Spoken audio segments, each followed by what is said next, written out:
L'épisode 2 aujourd'hui, c'est la structure de marché. C'est la base de tout en SMC. Et si tu rates ça, tu rates tout.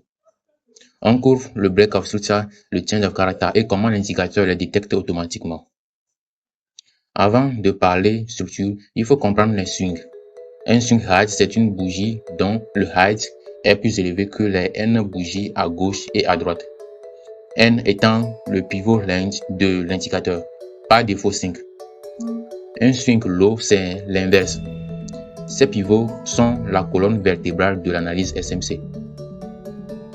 Une succession de heights et lows, des hauts de plus en plus hauts et des bas de plus en plus bas. C'est une structure bullish. Des lower heights et lower lows, c'est une structure bearish, basique mais fondamentale. Le break of structure, BOS, c'est quand le prix casse un swing dans la direction du trend en cours. Ici, on est en structure bullish.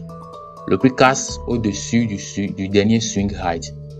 L'indicateur dessine cette ligne tirotée verte avec le label BOS. C'est une confirmation de continuation. La tendance continue. En bearish, même logique mais inversée. Le prix casse sous un swing low dans une structure baissière. Ici, la ligne rouge, label BOS, continuation bearish confirmée. Le change of character code, c'est le signal le plus important en SMC. C'est là que tout change. On est dans une structure bearish, des lower heights, des lower lows. Et là, le prix casse au-dessus d'un swing height précédent. C'est la dernière fois qu'il casse contre la structure. C'est un code bullish. La structure vient de se retourner. Sur l'indicateur, le BOS est en vert foncé pour le bullish, rouge pour le bearish. Le code est en vert vif pour le bullish, rouge vif pour le bearish. La nuance de couleur te permet de les distinguer instantanément.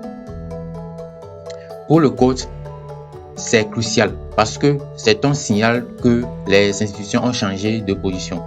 Ils ne vendent plus, ils achètent. C'est là que tu commences à chercher un setup d'achat. Voici la règle. Le time frame supérieur donne le biais. Si le H4 montre un code bullish récent suivi de BOS bullish, ton biais est long, soit ton biais est achat. Tu cherches uniquement des setups d'achat sur H1 et M15.